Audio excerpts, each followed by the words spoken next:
ఇందిరమ్మ ఇండ్లకు ఉచిత ఇసుక అందించేందుకు రాష్ట్ర ప్రభుత్వం సిద్ధమైంది. ఈ మేరకు చర్యలు తీసుకోవాలని అధికారులను ఆదేశించారు సీఎం రేవంత్ రెడ్డి. బ్లాక్ మార్కెట్ను అరికట్టి పేదలకు ఇసుక అందుబాటులో ఉండేలా చూడాలన్నారు. సామాన్య వినియోగదారులకు తక్కువ ధరకు ఇసుక లభించేలా చర్యలు తీసుకోవాలన్నారు. అలాగే పెండింగ్ బిల్లులను వెంటనే చెల్లించాలని ఆదేశించారు. ఇసుక మాఫియాపై ఉక్కుపాదం మోపాలన్నారు. వెంటనే ఇసుక రీచ్ల దగ్గర తనిఖీలు చేపట్టాలన్నారు. ఇసుక అక్రమ రవాణాకు పాల్పడితే ఎంతటి వారినైనా వదిలిపెట్టేది లేదన్నారు సీఎం రేవంత్ రెడ్డి. ఇసుక రవాణా పర్యవేక్షణకు ప్రత్యేక అధికారులను నియమించాలన్నారు సీఎం రేవంత్ రెడ్డి.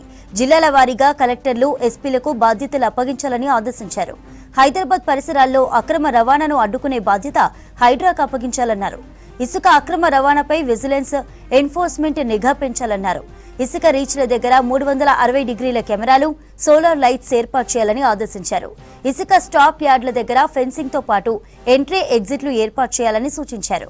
ఇసుక బుక్ చేసిన 48 గంటల్లోగా వినియోగదారుడికి చేరేలా చర్యలు తీసుకోవాలన్నారు.